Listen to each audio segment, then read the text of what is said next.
Greetings, my lovelies.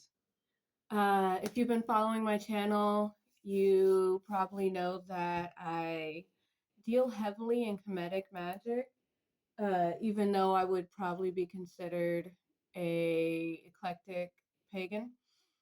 Uh, a lot of the base that I work off of is Kemetic in general.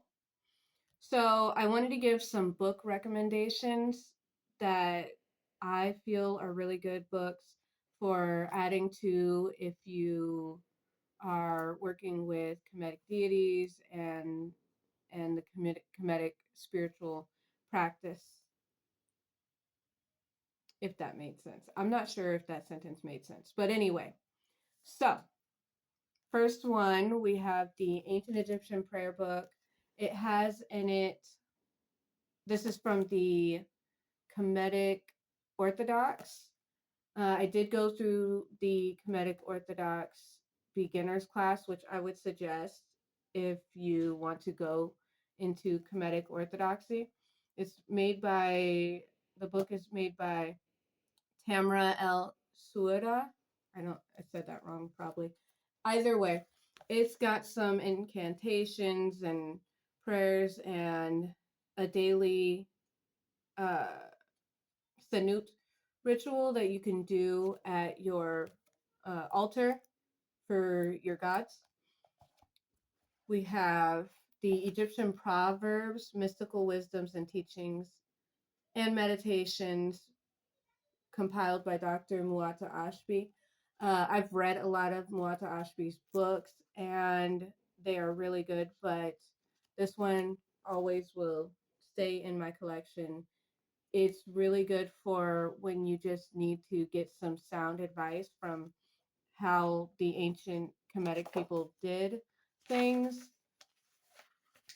This is going to have uh, part one is really going to be who are the gods, what is Mayat, and on self knowledge. And then it has part two, which is study and reflection on the teachings. And then it also has just different things having to do with the different precepts in the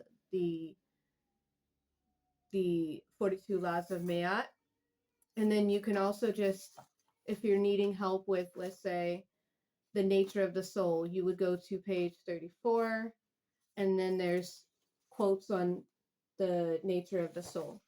If you want something about love, you just flip to that. If you want something on how to deal with anger, and you just so on and so forth, you know?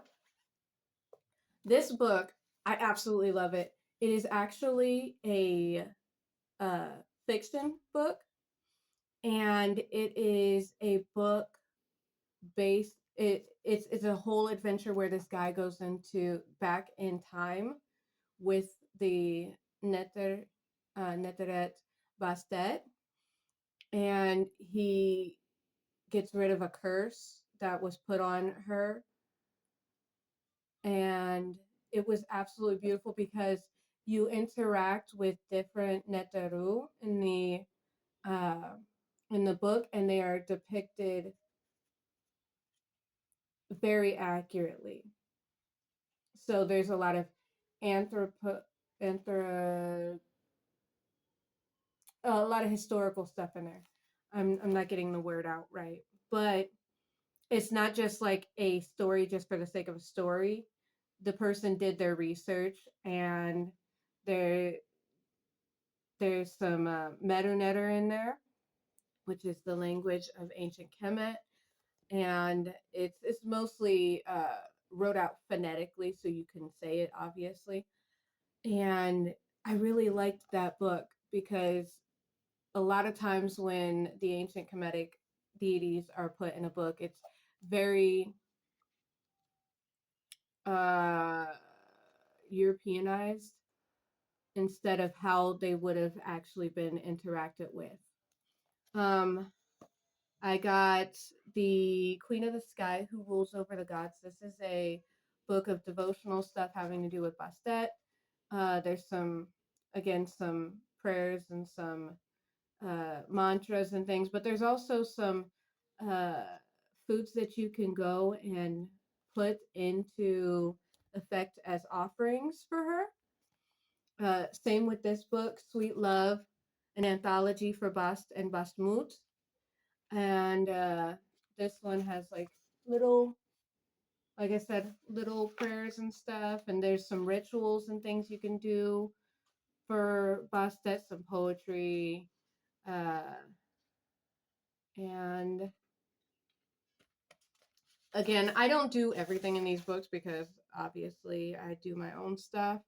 But if you want some inspiration, these are some really good books. And then at first I almost didn't buy this because it says Sekhmet servant, and I don't. I work with Sekhmet, but I wouldn't call myself a servant of anything. But it is a Kemetic daily devotional. As you can see, I have read through it and done a lot of stuff. What I like about this is it goes through the Kemetic year and the Kemetic seasons and everything. And it goes and tells you a little bit about this is also written by someone which the way it's written, I would say it is from the Kemetic Orthodoxy. And it's by Megan Zane. And it gets to a point where every week, and when I say week, I mean 10-day week, each month has, there's, in the Kemetic year, there's 13 months. 12 months of the year are 30-day months, and each of those months are comprised of 10-day weeks. So you get 3 10-day weeks in each 12 months of the year. There are 3 seasons. Each season has 4 months. So there's your math.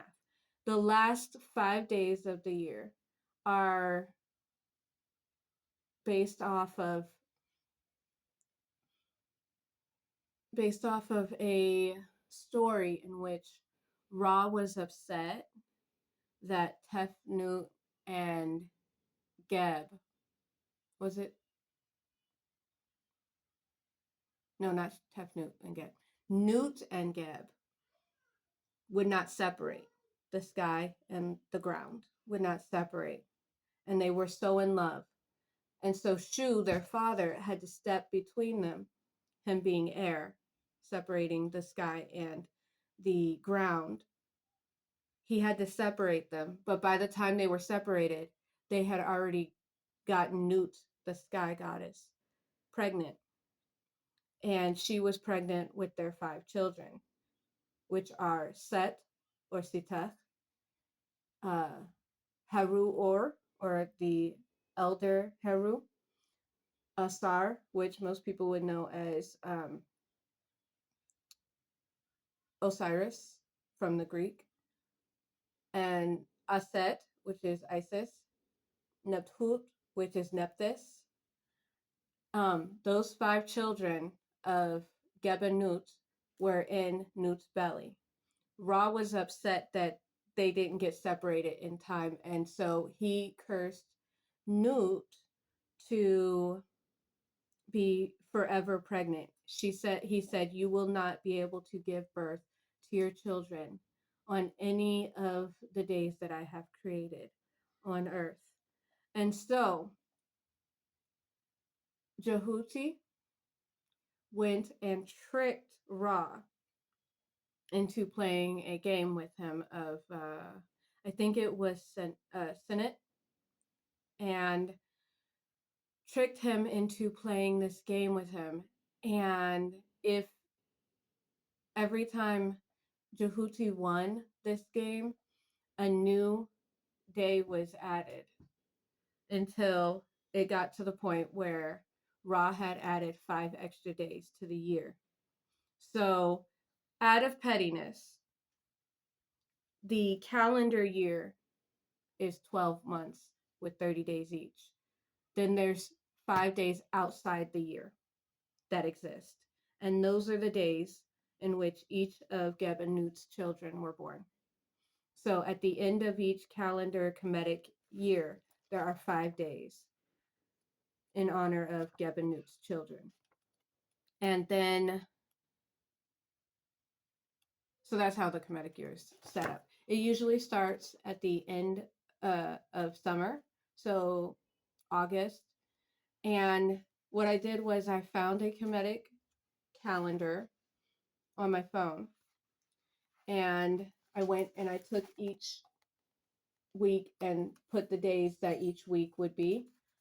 And this book has prayers and things that you can do for each morning and each night.